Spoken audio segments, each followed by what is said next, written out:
Hello, hello, hello. Welcome, everyone, to Beyond Hegemony. Oh, what happened there? Sorry about that. Sorry about we had a remix, Trina. We had a remix. Chicka, chicka, chicka. No, I'm joking. No, welcome to Beyond Hegemony, Gary. I are here trying to bring some light to the mood, and but at the same time, keeping and honoring the space. Sahana chose to take a break today due to her emotional state about what's going on, and so we respected that. And I was gonna get on here by myself because I basically feel like raging personally, but I'm gonna keep it to a coherent medium.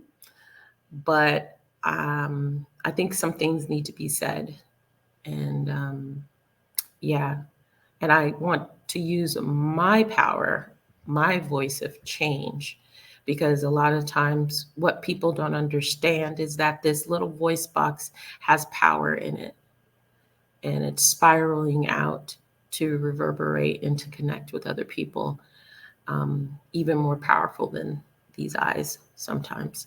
So there's a reason why sound, frequency, and vibration are so impactful. And so often it is used against us without our knowledge or understanding that's what's happening. So, how are you, Gary? Thanks for opening us up today, as always, Trina. I'm feeling. I first of all want to honour the rage you feel in your body, right? And I think it's valid. It's so quick in Western society, are we, to particularly when you happen to have a black look, as my good friend Trina has, right?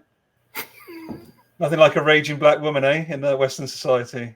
But guess what? Right. I've been a pretty ragey white man in Western society as well, to the point where I sat, literally screamed top of my voice yesterday morning, just like literally just went wild. My wife and I never have an altercation ever, but we just found both of our vibrational states, our energy states, are just like, seriously, like, are we gonna do this again, people?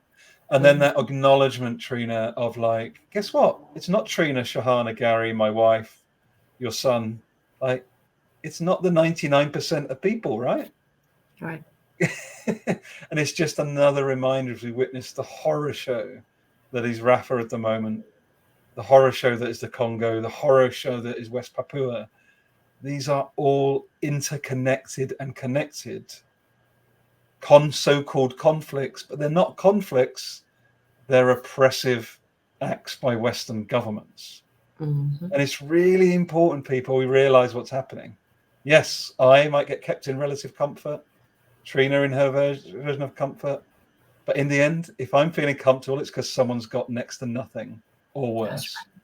There has to be balance, right, Trina? Right. And it's that colonial, and you said it, we talked about it a little bit off camera, it's the colonial mindset that is affecting us all, whether we're conscious of it or not. And that colonial mindset gives us the privilege to say, I'm just not going to look at the images anymore. I just don't want to see it. I don't want to deal with it. And while disempowering your ability to change it at the same time. It's kind of like, what do they always say? Denial is a river in Egypt. And it's not just a river in Egypt. And the problem with denying things is that you delay the necessary steps to heal and change.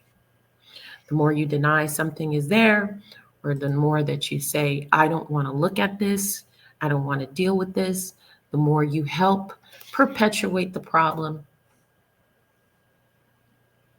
That's what we're doing. And so, I have felt myself a growing sense of rage and disdain whenever I see anything posted on any media platform other than what's happening in the world right now. I don't want to see another capitalistic cell. I don't want to see any other BS other than what are we doing to change this world right now? That's all. And I'm ready for a unified collective organization to make this start happening. I've been my brain has been going, how do I do this? How do I do this? How do I get a collective together of like-minded people, even unlike-minded people, to just stop this mess? What's so interesting for me, so there are, you are one of those people, right, with a polymathic mind, right? So you are actually doing that work already. This show, those watching us now, thank you if you are live or watching us back. Like, this was Trina's brainchild. And Trina and I found each other in the most random of ways as I was doing a solo episode about decolonizing the mind through listening. So it's as much for me, Trina. I think it is happening. We're seeing it. Mm-hmm. There are these groups, but as importantly, there are these individuals that want to move towards this discussion, but are terrified or paralyzed, or a combination of both. Mm-hmm. Whether it's CEO of an oil company, whether someone running a mindfulness institute, whether somebody working in the shop down the road. So I'm wondering to what extent, we talk about bridging quite a lot, right? And it's actually everything's. But what's the research? I think it was 3.5% of people going in the same direction can tip the system. It's not a crazy percentage. It's 3.5%. I'll try and dig out the research. Mm-hmm. But we're not talking about 10, 20 or 50. We're talking about 3.5. And I think from what I've witnessed the last 10 weeks, we're quickly getting to 1% of that 3.5%, Trina. I think it's more than that. Honestly, I just don't think we've got too many barriers on social media. So I did Freudian slip. I was about to say sociopathic media that want us to stay in this one little bubble, whether it's on LinkedIn, whether it's on Instagram, definitely Facebook. I can't even post anything on Facebook without it getting flagged. It is ridiculous. And it had, nothing to do with anything, but I still got flagged on some post that they considered to be misinformation, but it's not. It's already been proven to be true. So I honestly think it's more, but they won't let you see that it's more. Because I think one of the things that is kind of programmed in us is this need for collaboration, but there's such a deep fear of persecution because that's built into the system as well, that control. And so yeah, I actually think it's more than 1%. I just think people need to get out of their state of fear about it.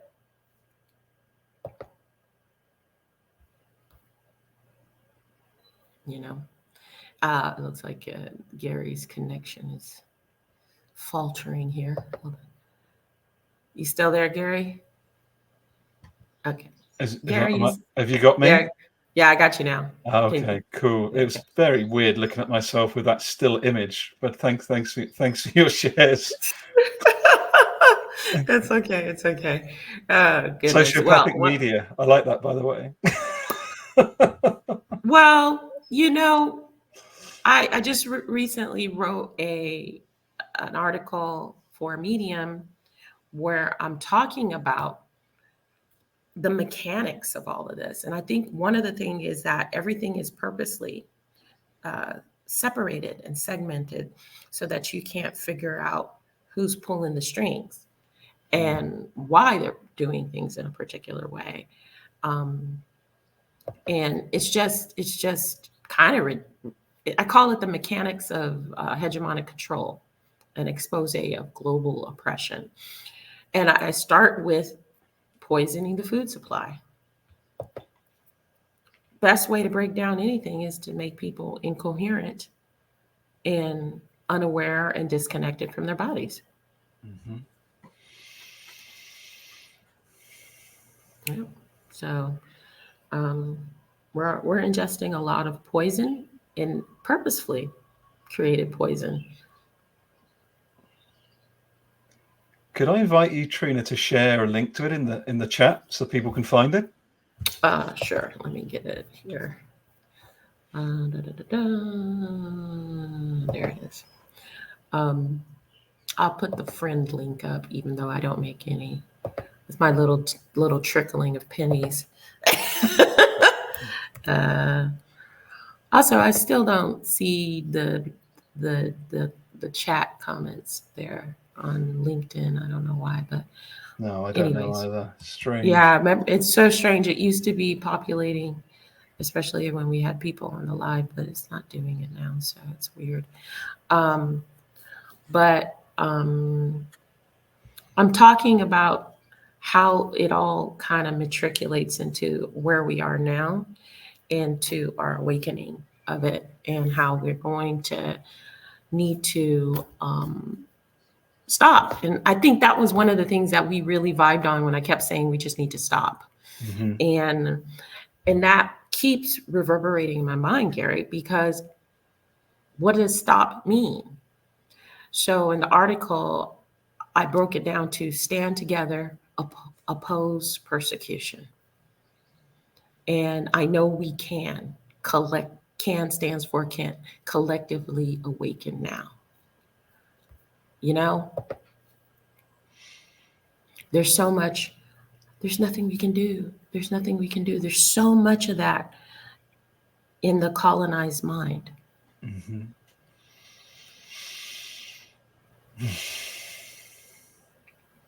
It's so interesting. So I was sharing with Trina before we came live, everyone, that for those that may or may not know, I will still work within a corporate space most of the time.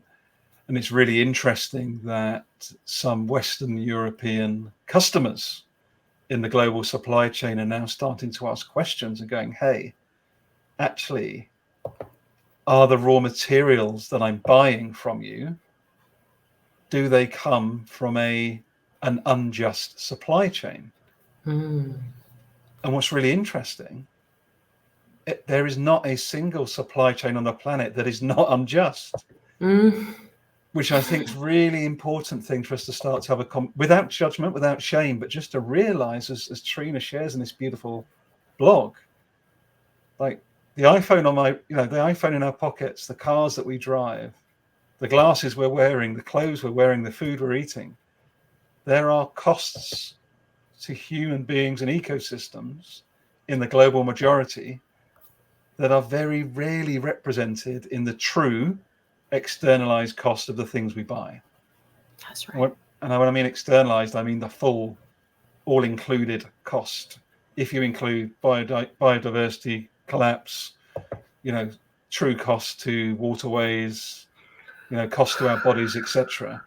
And it's just the realization. And when we do realize that, and I think what's interesting, Trina, customers are starting to ask, and this goes well beyond the box tick to say you've got an ISO certification, badge, or the badge to say that you're more sustainable than the next company, badge. Mm-hmm. That's all okay. I get it. I'm not judging that per se. But what I am saying is, let's get real around the fact that every single element of a global supply chain, no matter where it comes from or to on this planet, is causing harm somewhere. Mm-hmm. And most of it is causing harm in the global south, or to 85% of the global majority, and not to the global minority, of which I'm part. And again, I'm not judging anybody with that. I'm just saying these are the facts, right, Trina? Like this is just just reality. Right. Yep. And here's the thing: all colonial slave derived countries have this issue.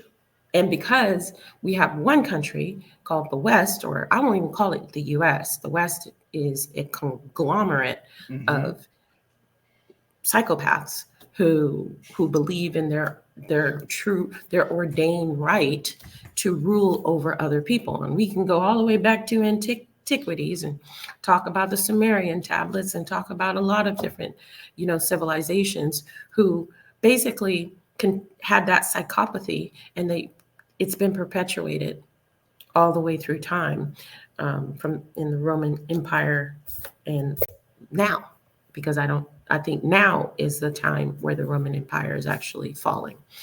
We thought it did before, but they just kind of hid in the shadows and changed their names in mass.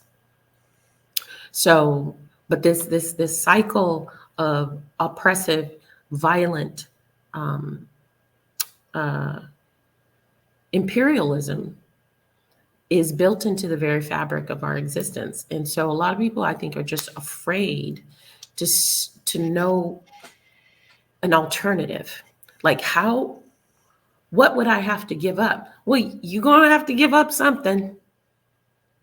You're probably going to have to give up getting a new cell phone every single year and drinking that consumerism Kool-Aid.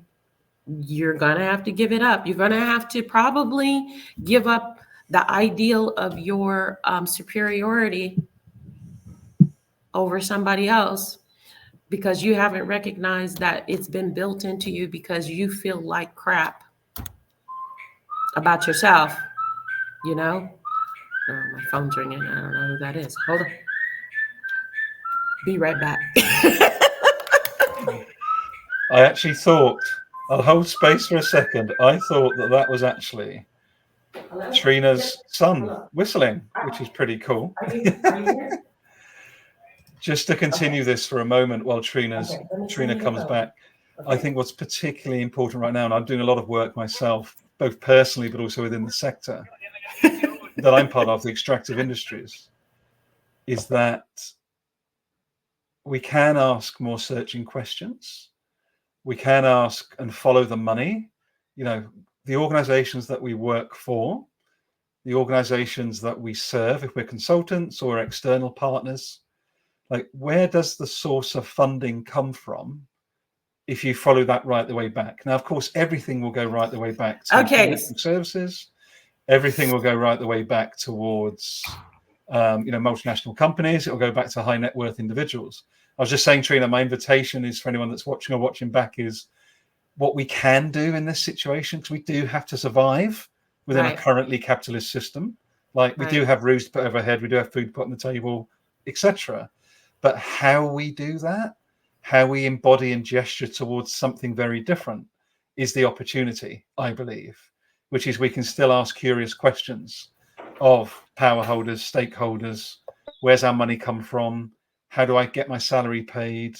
What are the interconnections of the supply chains that I work within? Whether you work in a shop, you might sell photocopiers, you might sell consumer goods somewhere, but just get really, really curious around what are the supply chains that sit behind what you do as a job. You could be a nurse, but just get really curious around how do the things end up in your hand, in your mouth, around your body, and where might they originate, and what questions can you be curious about to say, hey, what are the steps behind this that go right the way back to who invests in this, who produces this, where's the raw material come from? And just get super curious. And the more that we do, absolutely, the more that we can start to have a different type of conversation and reimagine. I really believe that, Trina. I 1000%. And for those who are holding on to their ego, get real bougie with it, but get bougie. But get bougie in a way that actually helps the environment and the society and everybody else. Change that luxury mindset that you've been fed about the quality of things, and get it to a place of responsibility, sustainability, responsibility for cultures, for the planet. Stop making it about me in that sense. Take your cognitive dissonance and at least flip it for the positive for society. You know what I mean? Do your mental gymnastics in a different way, because quite frankly, I'm exhausted by this conversation, with people about being uncomfortable.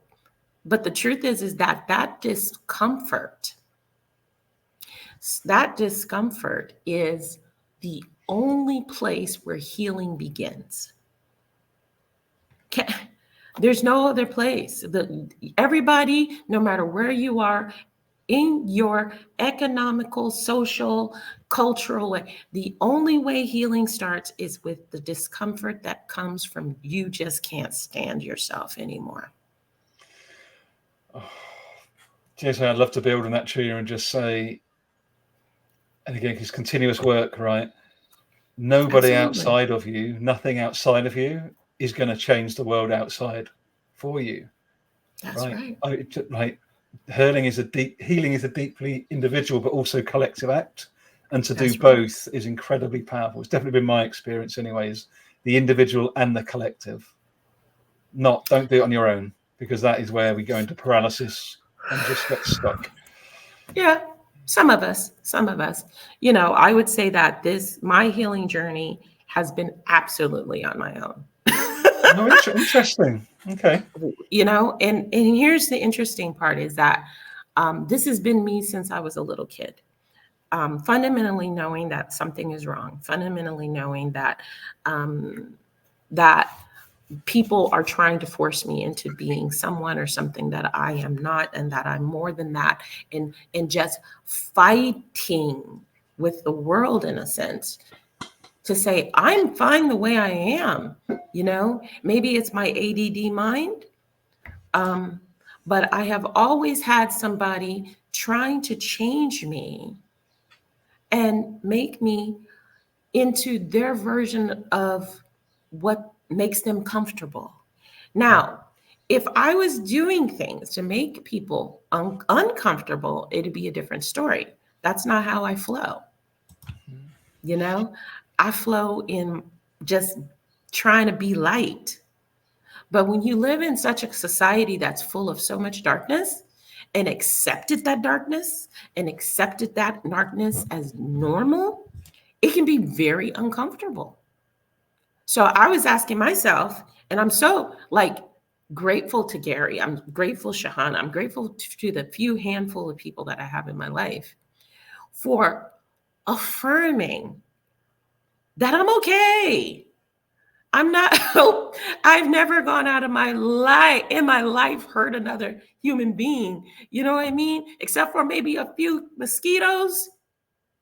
I'm trying to keep my energy level, but that can make people at a different resonance really uncomfortable. And that's when I always go back to that mind, body, spirit alignment, because that mind, body, spirit alignment is what makes life worth living. If you're not aligned in your thought patterns, you're not aware of them. If you're eating garbage food, which I don't blame you. I got sucked into the Carl's Jr. and a bunch of other crap food when I was younger because the people who raised me didn't know better, that breast milk was better than Similac. I'm not shaming people who can't breastfeed, but I'm just saying it is. There's all kinds of things that are cycled in a certain way in order for us to blossom. But we have had this force pushing us down. And then, so I've been going like this my whole life in the womb. No. Your poor mother must have been like bruised to pieces by the time you entered the world, Trina. I always told her that if you breastfed me, it would probably be less problems. I love it. I love it.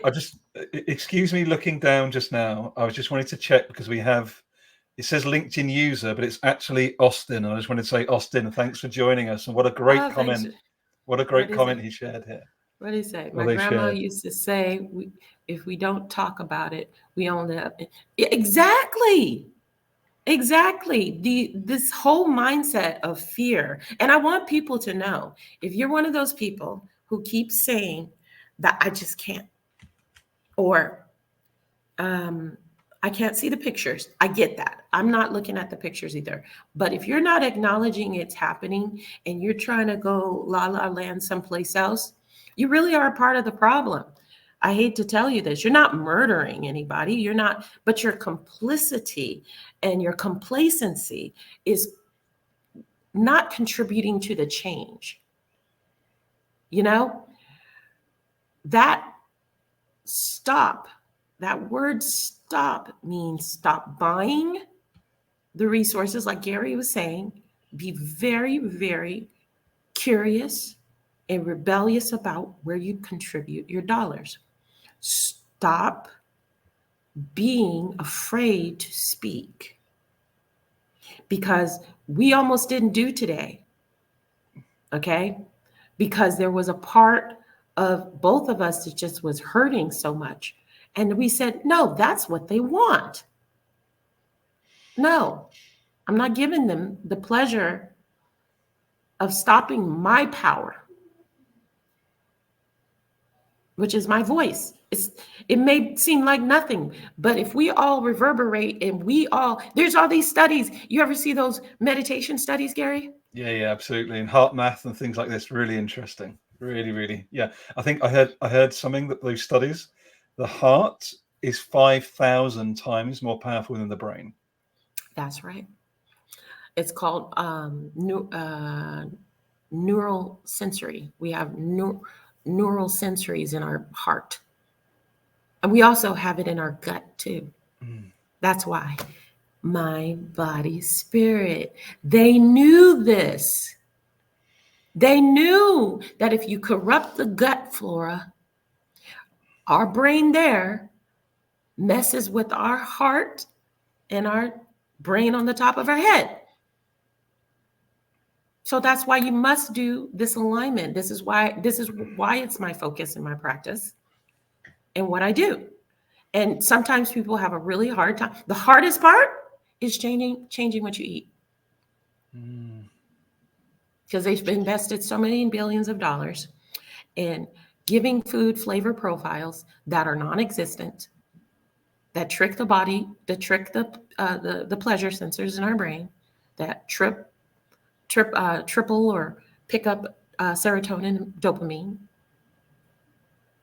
But if you were connected to your spiritually, yourself, your own divinity, you would taste that food like I do now and go, yuck. This is disgusting.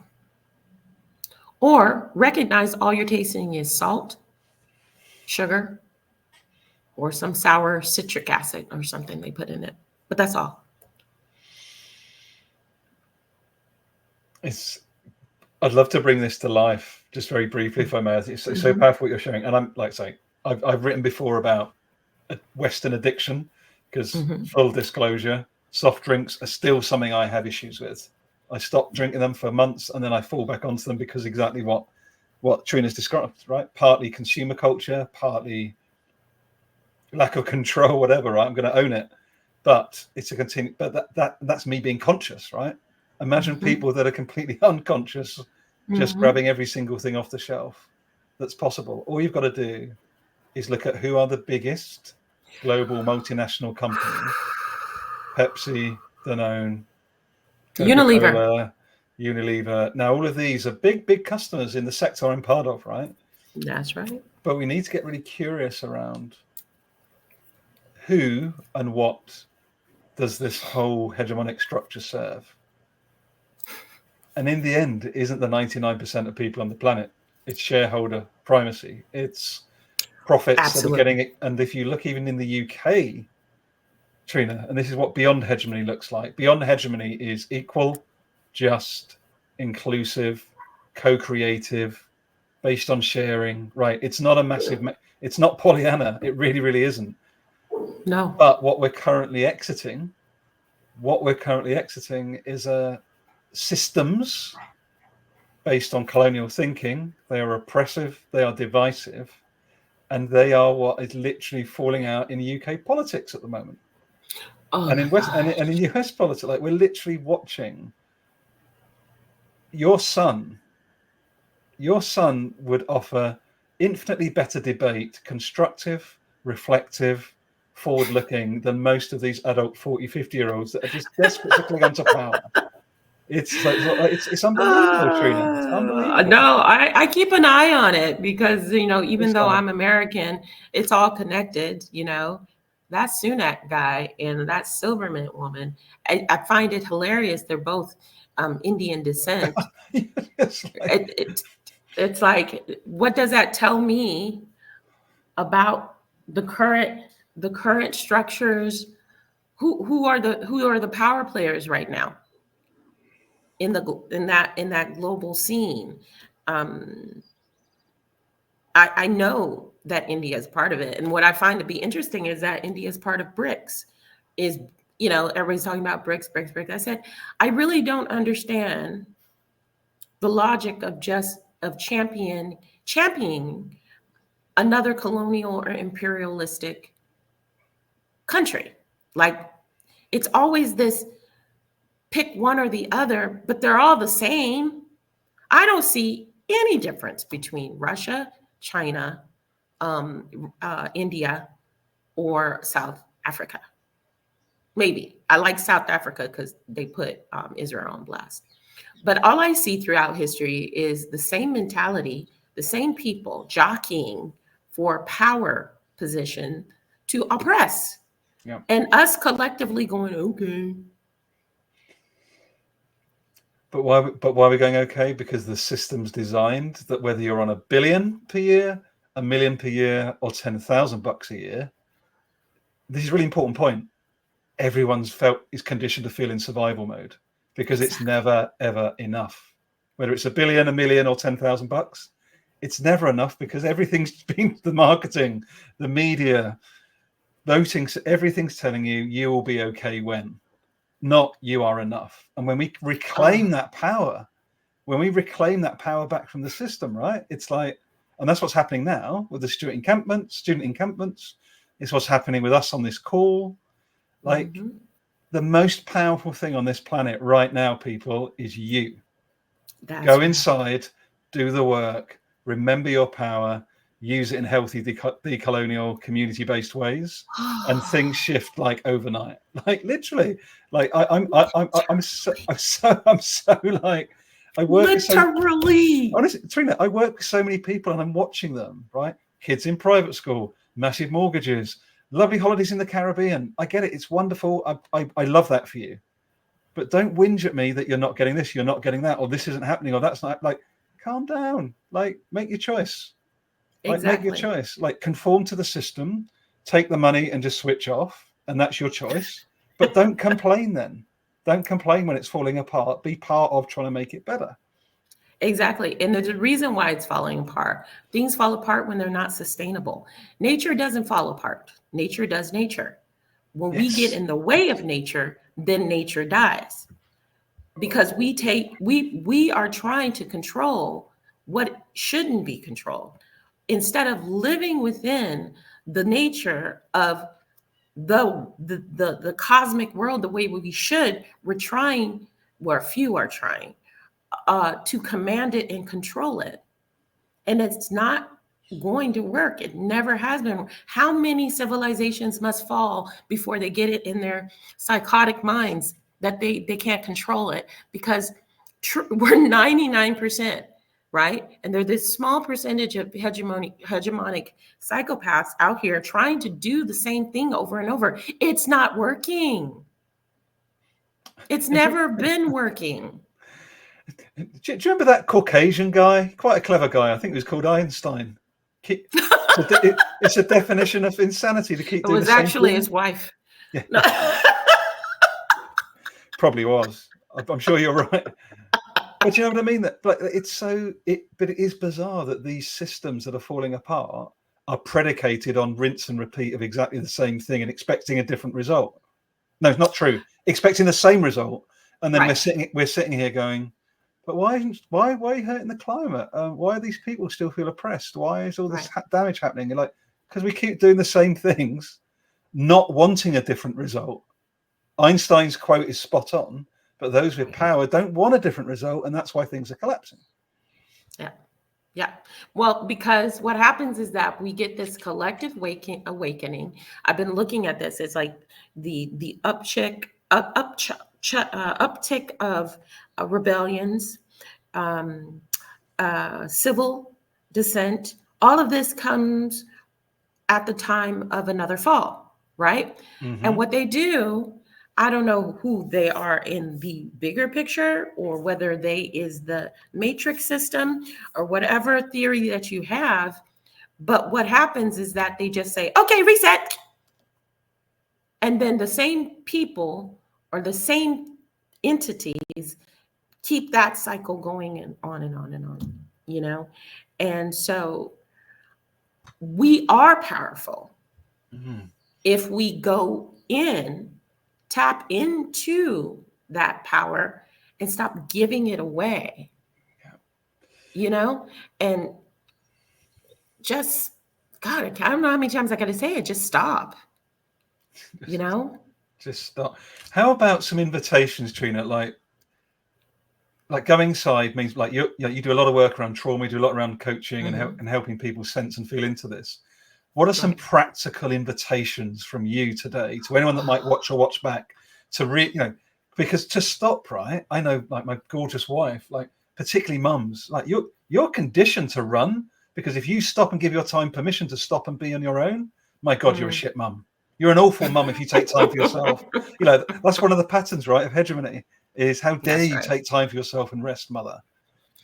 Well, being rested is being connected. That's what it is. When all these upticks of ADD, ADHD, other oppressive DMSR5 type conditions are due to the nature of go, go, go, go, go, produce, produce, produce, and we don't ever take the time to break. Because if we break, we become more aware. So one of the things, funny, I just had this exact conversation today before I got on this call. I had a client, and she said, how do I stop myself from being angry or lashing out when I really want to? How do I stop that feeling? Right? And I said, well, feelings are there for a reason. So you're not going to stop a feeling. You're going to feel a feeling. You mean, how do I not react in a way that makes you feel worse? Okay. Or makes you feel foolish or gets you arrested, whatever. Okay. So what you're going to do is you're going to breathe. It's the simplest thing, but it's something we don't do profoundly enough. We don't breathe. We pant. We are shallow breathers, I always say. And that's why in meditation, what do they say? Breathe in, recognize your breath, breathe out your problems, whatever. There's different techniques, okay? But the breathing is just paying attention to yourself, to your life, to your essence. So if anything, taking the time to breathe profoundly rather than shallow, recognizing, have I taken a breath today? And stopping and doing that. And it doesn't take a million minutes. It takes 5 seconds to just sit and take a deep breath and recognize and become deeply, profoundly aware of yourself. We're distracted from ourselves. So that's a practical thing. Go in by breathing and recognizing you're alive. You're alive. And that's it. That's a practical, simple thing. And I had my client do this today. We did some box breathing, which is just breathing in for a certain amount of time, holding it for a certain time, and then releasing it. Okay? Because I always find it's kind of what they do in scuba diving too, so that you can learn how to manage your oxygen tank. Okay? So she said, I haven't felt this relaxed in a long time. And I said, think about this. When you go to the doctor and the doctor says, take a deep breath. Why don't they just put the stethoscope on your heart when you come in and wait to listen? Because they can't hear the heartbeat because it's like shallow. So you have to take a deep breath to reset. And then when you go, it goes, doom, doom, doom. Blew her mind. She was like, I never even thought about it in that way. That's why they say take a deep breath, so they can actually hear your heartbeat reset. Beautiful. Thank you for offering that, Trina, because I think, again, it just ties for me directly to the point that if we're not breathing, we're reacting and we're in survival. Mm-hmm. And when we're in survival, we don't feel confident. We don't know who we are. We can't constructively challenge, and we get scared to ask the big questions. So, like, I just want to take it right back to where we started, right? The terrible assault in bloody Rafah. What's going on in West Papua? What's going on in the Congo? What's going on in Sudan? What's going on all around the world? Our ability to come together and speak up collectively, and I'm still working on this and practicing, comes from a place of connecting to ourselves, as you said. Like, it isn't out there. The thing out there isn't going to help us. Right. We've got to go inside, and it's still far too uncommon, certainly in Western spaces that I frequent. So I really think that's a massive Beyond Hegemony paradigm, is we are all coming from that place of inside out first, collectively. Right. Yeah. And we're indoctrinated to think that the action has to be something like war, or, I'm not saying that we will not have to stand up, but if we don't go inside of ourselves, we don't really know what we're standing up for. It's just an emotional reaction.